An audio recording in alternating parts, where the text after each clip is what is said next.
Gregory Shepard, an entrepreneur who's built and sold 12 businesses, a recipient of 4 private equity awards, TEDx speaker, and Forbes author.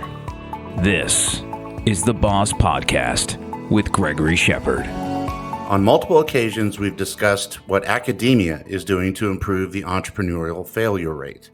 And this week, I wanted to highlight one of the best in the country. The University of Houston's Wolff Center for Entrepreneurship has been named the #1 undergraduate entrepreneurship program in the United States for 3 straight years. So how did they pull off this great feat? Joining me this week is the program's executive director, Dave Cook. Dave, welcome to the podcast. Well, I'm delighted to be with you, and thanks for having me, Greg. Well, let's dive in. Dave, we have to start with this incredible achievement. The Princeton Review ranked the Wolff Center for as #1 in undergraduate entrepreneurship programs 3 years in a row. What's in the water there in Houston? How are you pulling this off? What's happening over there that gives you the ability to rank #1 3 times in a row? I think it's a long runway for us. We have started this 25 years ago at a time when it was uncertain whether or not you could teach entrepreneurship. And so over the years, we have created a culture here in the university, and we're lucky enough to be in a city where entrepreneurship is revered and where lots of people come out of the woodwork to help us do it. So if our success is more a reflection of our community and the stakeholders than it is anything that we personally are doing here. For instance, I've got a cohort class of 38 students, and last year we had 544 mentors come and work with these kids. There's no place else on earth that you're going to have that kind of energy and commitment from mentors working with a small cohort. So it is a long runway, something we've built over the years, and it is sort of now spreading in the university to where last year we educated over 3,100 students who are taking some kind of course in entrepreneurship. Wow. So, good students, good community, and a very supporting university. So we talked about this a little bit before we started the podcast in terms of, my mission and your mission are very similar in helping these entrepreneurs be successful. And what I'm wondering is what sets the Wolff Center apart from other entrepreneurship programs across the country? We have a more holistic approach that when we look at the major ills that have befallen our society, our nation, they aren't because people weren't smart or they didn't have good business plans or models. It's because somewhere along the line, the people lost their direction and that their integrity was compromised and so forth. So our mission is to create the next generation of entrepreneurs with the highest integrity. That's where we start, highest integrity, who can think, lead, and connect. And when you do that, it creates a whole different dimension of what you're trying to do with students. You are putting them in leadership roles. You're worrying about their ethical choices. You're worrying and concerned that they have people around them to advise them and to sort of be there when the question is, do I pay payroll taxes or do I make payroll? That there are people in their lives and support around, and that to the best we can, we simulate those experiences and those hard choices. But that's our difference. We start with 4 core values. You got to have purpose in your life, relationships, action, and discipline. There's 16 behavioral competencies we put under that, and we build curriculum around it. But by the time a student leaves our program, they've got everything that a typical business school would give you: marketing and accounting and presentation skills. But they also, every one of them will have led a team. They also will have a done a myriad of assessments. They'll know themselves, they'll know who they are on a team, and they'll have the ability to create visions and or plans to get ideas into markets. But it's the human side that I think that differentiates us most. So you start out with the person, and then you move into the business instead of starting with the business and moving into the person. Absolutely. And there are a lot of places where you can go and say, I want to study entrepreneurship. I want to do case studies. I want to do whatever. We absolutely, Greg, start with, we're concerned about you as a person. And we're not particularly concerned with the idea you have. We want you, when you leave this program, to be able to take an idea 5 years from now, if you bump into a great idea, that you will have the confidence, the ability, the relationships to get that idea and take it into market. So yes, absolutely, we start with the people. So you began your mentoring work in the University of Houston in 2007, and in 2 years, you became the director of the Wolff Center for the mentoring programs. What are some of the changes that you've seen from student entrepreneurs in the last 14 years? It's been an interesting flow. I mean, it is a reflection, I think, of the economy and the culture, but we are a reflection of what goes on in the country. And for when I started, it was all of students coming in wanting to become wealthy and wanting to sort of have a big splash. More and more as time has gone on, there's a social element to the people that come into our program. It is not enough to make a bunch of money.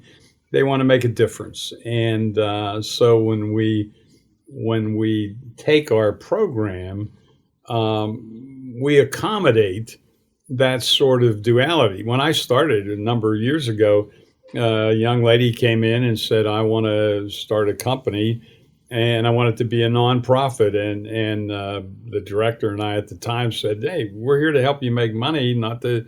And now, so she promptly went out and did it anyhow, created a great company, Good Sparrow, which does wonderful work providing documentaries for nonprofits and so forth. But that whole world now is table stakes that you're going to do something good in the world and that you're not in it for yourself. And that has been the most dramatic shift that I think has occurred over time. Yeah, that's interesting. I've seen the same thing. It's a lot of, even on the investor side, you see social impact sort of investing and social impact entrepreneurship. I think that I agree with you 100%. It's definitely changing, and I think that's a great thing. When you look at entrepreneurship and the value of entrepreneurship to not just small businesses, but to cities, states, even the country itself, when you're teaching this, what sort of values do you see after the entrepreneur is out there and building a business that you think directly reflects in terms of contribution to cities, states, and neighborhoods? The guy who was that we're named after was a guy named Melvin Wolff, and he had created Star Furniture here in Houston, and he began working with our students and fell in love with the work that we do in this character development idea. The Wolff sold the business to Berkshire Hathaway.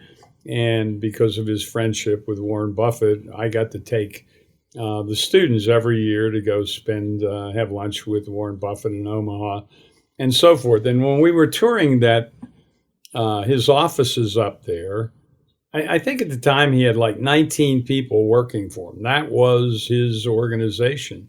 And so, we have a guy, Brooks Bassler, who graduated from our program, who started a BB's restaurant, and he's got a payroll of over $10 million and hundreds of people working for him.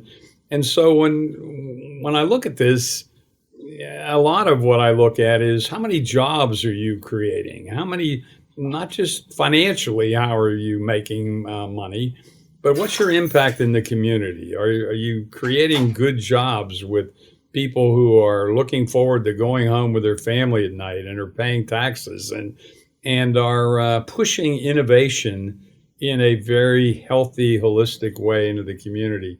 So, it is important to us that we not just look at innovation, but that we look at entrepreneurship as how it's going to impact not only the community, but the families and the entrepreneur himself in changing lives. And we believe strongly in that. What are some of the biggest challenges your organization faces in supporting entrepreneurs down this journey? When you think back and you say, okay, well, our biggest challenges in getting an entrepreneur from I have an idea to I have a business, what would you say like the 5 top challenges are? One is women. We do not have effective role models or participants in our program. We need more women.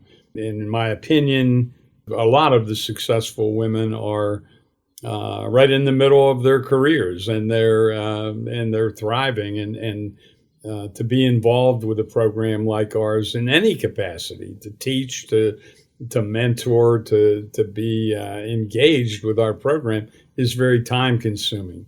And so as a result, we get disproportionately a great number of people who look like me, old guys who have the time to go invest, have kind of made their fortune and have their lives. So one would be clearly that I think we need women, and you could expand that to we need better diversity. We need to have people in our program and in our communities. I have a young lady graduated from Amanda Moya graduated from our program, went to work in the startup world, and is now working for Div Inc. here in town. And they are specializing in working with minorities and helping them start businesses. If we want to grow this diversity, it's going to take investment. And that is not only financial investment, it is investment in leaders and role models. So I put that over there. The second thing that I would say is we need to figure out where we are in relation to Boston and Silicon Valley. And we are not in the biotech game, and we're not in Silicon Valley. And how do we create internships and how do we get into those two spheres is something that for people in the middle of the country and most of the country, I think are some pretty big barriers. And so we're focusing and doing a lot of development activity, but it tends to be around small businesses and or smaller scale things that we're not in the game out there. 3 would be financial. We need to get more money that when we see ideas, they're not being held to some the venture capitalists of the world have got to be able to engage universities and tap into ideas in a way that they are more willing and eager to take a risk. That's particularly true with us as an undergraduate program. The 4th thing I would say is we need better ideas. We have great entrepreneurs. You can take a team of my kids and with an idea, send them anywhere, and they will compete with anyone. We had 2 years ago, we had a team that went to MIT and finished second in the competition. And this was clean technology contest.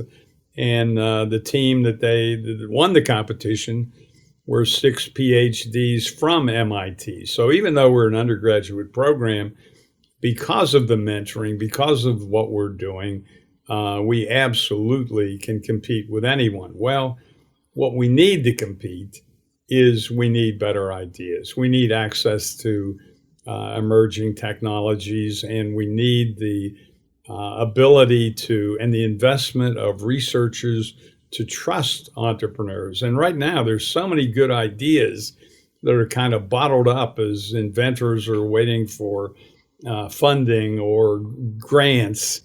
That if we can figure out how to unlock that, I think it would be a game changer. I think finally, there are. I think we're maybe a little slow to the party of the emerging world that's coming up in front of us. And you look at artificial intelligence and robotics and machine learning and all the rest of that stuff. I don't know that we are connecting different parts of the university and our business community to prepare us in a way that we can take that entrepreneurial energy and put it into what is coming down the road very, very quickly. We're in work with Intel right now. I just finished a training course where we will be able to give certifications in artificial intelligence to get common people. Hundreds of thousands of people are going to lose their jobs as these forces come through the economy, and being able to train them to deal with the cloud and so forth. So there's a lot of big forces that are moving through, and I don't know that we're doing a particularly great job of integrating entrepreneurship, the community, and the technologies together. So I'd say those are my top 5. Yeah, I think it's dead on. I mean, if you start even from the beginning, when you were talking about women-owned businesses, 10% of VC funds go to women-owned businesses, 1% goes to Black-owned businesses. So you already look at it and you say, okay, what percentage of the startups with 100,000 in funding are white-owned? 82%. Yep. So there's definitely a huge discrepancy between those haves and have-nots that are, but they have the same ideas. We all have the same hardware. We just have different software shaped from our experiences. And that sort of answers the next question. I was going to ask you, if you were to wave a magic wand and change anything or ask for anything to help out your program, what would it be? And it sounds like more diversity and more mentors with ideas outside of the ecosystem that you're in, more tech savvy ecosystem ideas and that sort of stuff. Is that accurate, or would you like to add more to that? No, I think that, I think that's it. I mean, that if you can put the pieces together. The other thing I would say is I need better people. I need every class. My hope is that they will be more driven, more passionate than the class before them. I hope that every professor that comes in here will be better than the ones, and that, I mean, the world is changing out there rapidly. This COVID thing is, I think in 21, there were, 4.3 million Americans went out and opened businesses, and a lot of them don't know what the hell they're doing. And so being able to kind of provide resources for these folks and to take that energy that people want independence. They no longer want to necessarily go and sit in an office from 8 to 5, and to kind of recharge the American dream that you can start a business, you can be your own boss, you can make a difference in the world. You individually is something that is, if we handle it right, we're in a very, very good time as a nation to reconnect with that spirit. I couldn't agree more. Coming from that background myself, I've done 12 startups, and I came from nothing. So it's definitely a dream that can be achieved. Yep. And on that note, let's take a break. But coming up in the second part of my discussion with Dave Cook, the executive director of the Wolff Center at the University of Houston, Dave talks about what he's most proud of. I mean, it is an amazing program that when you look at that number one, there's so many great people who come here and invest their lives in changing the lives of students. Learn more about the Boss Business Operating Support System at bossstartupscience.com, or you can reach Gregory Shepard at gregoryshepard.com. This has been a production of Forbes Books.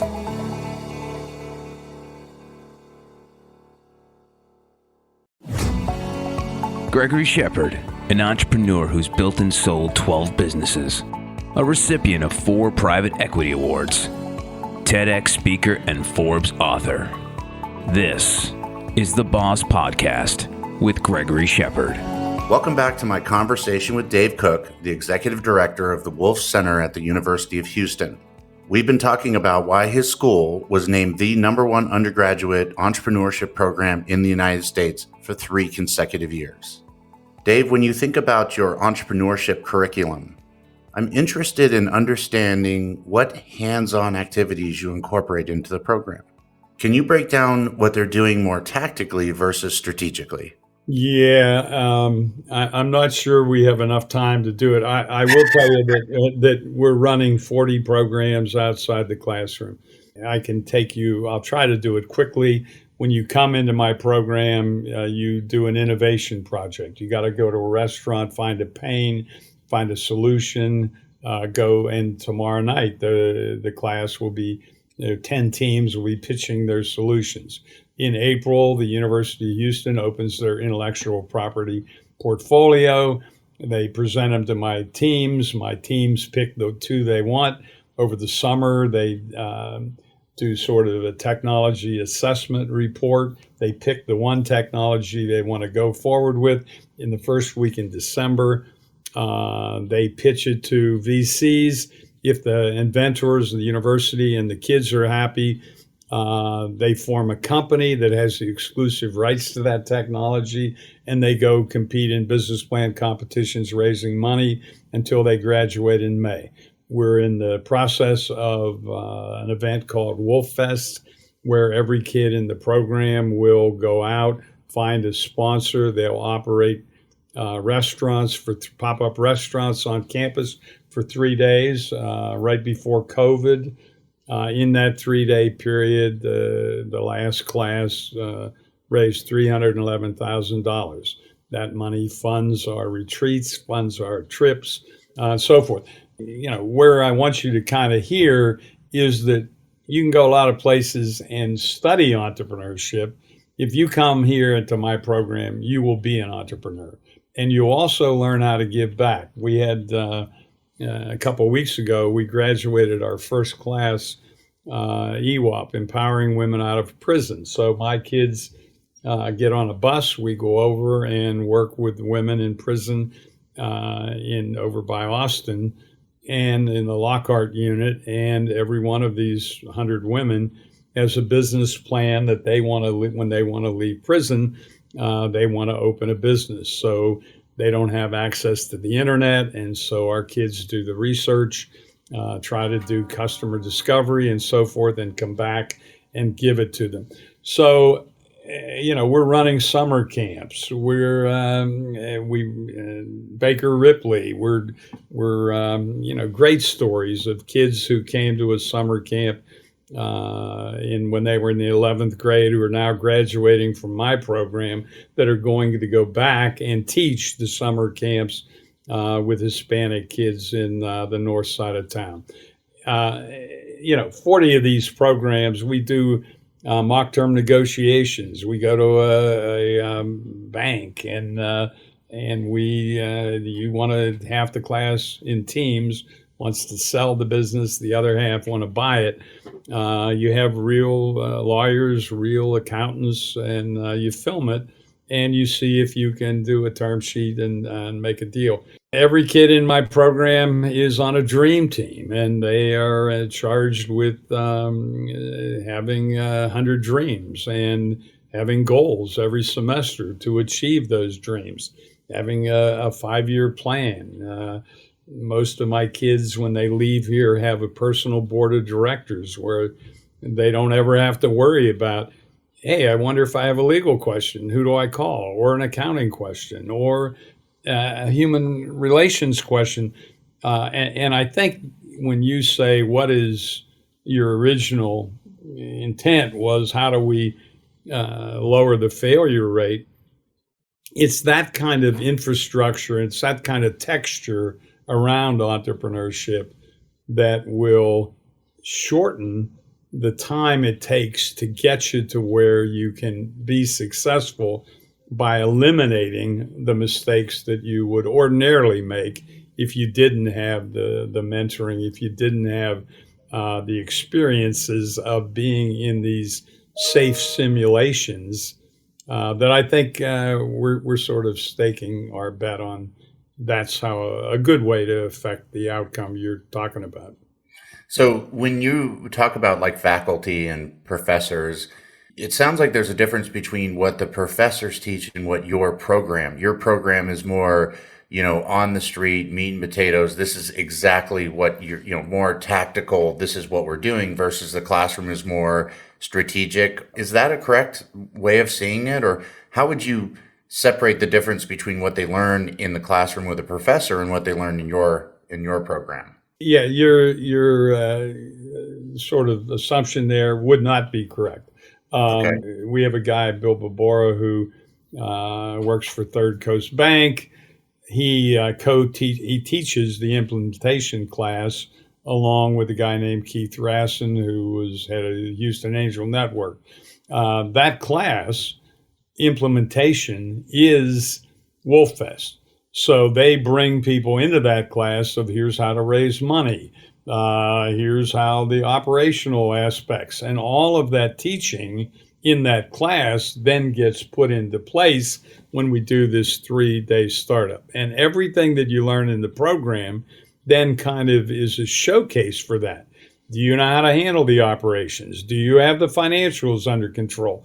Did you get the fire marshals to sign off on your operations? On and on and on. And you do it in a way where that professor is absolutely a coach, not only setting up, here's how the accounting systems are going to work, here's how the software and credit cards integrate into all this, but you come away with it where seamlessly what you're doing in the classroom flows directly into what you're doing in the pop-ups. The same way when we do the intellectual property, that is the basis for when you do your financial work, when you do your marketing work, that is the classroom that then flows into the competition in December. So, and the professors are not like, hey, I'm the academic professor and that's the entrepreneur over there. Every one of our professors is an entrepreneur, has been there, done that, and are intimately involved with these 40 programs that are operating outside the classroom. I mean, it is an amazing program that when you look at that number one, there's so many great people who come here and invest their lives in changing the lives of students. And, as you point out, I've been doing this a long time. And when kids leave my program, I sit with each one for an hour. And over the course of all these years, 100% of the students say, this program has changed their life. Well, it changed their life, educationally, but it also changed their lives in terms of the relationships they have, the mentors they have, the confidence they have to go into a bank or to stand in front of a bunch of investors and make a pitch. And I think that's what I'm most proud of is, we have a great program here, but I'm proud of the commitment that students in my program make to really come here and change their lives. Yeah, that's a really unusual thing. I mean, I speak at universities and do curriculum for them and all this stuff, and it's really rare to see professors teaching classes that have actually been real entrepreneurs. That's very unique, and I can't tell you how much I can commend the university for that. That's incredible. Most of the time, you don't see startup-oriented classes taught by accomplished entrepreneurs. What you see is people that understand the theories and are teaching the theory. So I think that that's amazing. And I hope that the listeners are paying attention, because if you're in that neck of the woods or want to go to an area that actually has real entrepreneurs teaching real entrepreneur classes, this sounds like the place to go. I'd like to step back and talk to you about your own entrepreneurial journey. What were some of the most important stops you had along the way as you were making it on your own? Yeah, so I went to work for Scott Paper Company years and years ago with an intent of, when they interviewed me, I said, I want to go to work here for 2 years, learn how to sell, and then I want to go start my own company. 15 years later, I finally went out and started my own food brokerage business. And that morphed into a supermarket consulting business that I ran promotions all across the country and the world. And then and that really led me into a bunch of startups all around the supermarket industry, where we would have exclusive rights to a private label line, create a company around it. We received an asset of a company, supermarket went out of business. We got a $10 million milk plant that we would take over and figure out how to do it. And that led to me retiring. And the first time I retired, a friend of mine was he was the chancellor at A&M, and said, well, would you help us look at setting up a technology department up here? So for a couple of years, I worked with A&M, helping them set up their Office of Technology Commercialization. And they had figured that they had given away like $4 billion worth of technologies by people just publishing it. And now it's turned into a 2-story building up there that's chugging along. Guy Dietrich and John White were the two guys that were, in my mind, instrumental in totally changing that. And then they wanted me to stay. Do you want to stay and help change the culture at A&M? And I said, I don't think I'm going to live long enough to change the culture at any university. But I came to the University of Houston with no intent other than the mentoring a student. Who do you want to mentor? Well, I'm big into entrepreneurship. So that's how it started. I had retired and just wanted to mentor a kid, and then here I am, years later, running a program that is being driven by incredible students, incredible stakeholders and mentors, and it's been really a good ride. Yeah, I mean, you live a great story, that's for sure. And one of the things that I noticed is that in the walls of your office are papered with photos of students. And you've got a large sign between your desk and the wall, and it says "Living the Dream." Can you tell me a little bit about that? I think that that's just so cool and insightful of the culture that you've created. Well, first of all, the pictures are a constant reminder of why I'm here. It is awful easy to get distracted, particularly in a university, with let's raise money or politically, or, there's 1,000 things that go on here in a university. And this is a constant reminder. This is the only reason I'm here. This is what my life is about, is these students are why I'm here. And so it also is, when I bring people into this office, it's a testimony that we don't have first place stickers all over the walls, and we don't have trophies around. We have pictures of students, and that's why we're here. The second part of your question, which in this case has to do with living the dream, is that we do believe in living the dream. And I got this plaque that you referred to.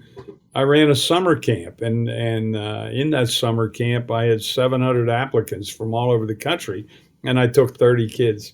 And these were juniors in high school.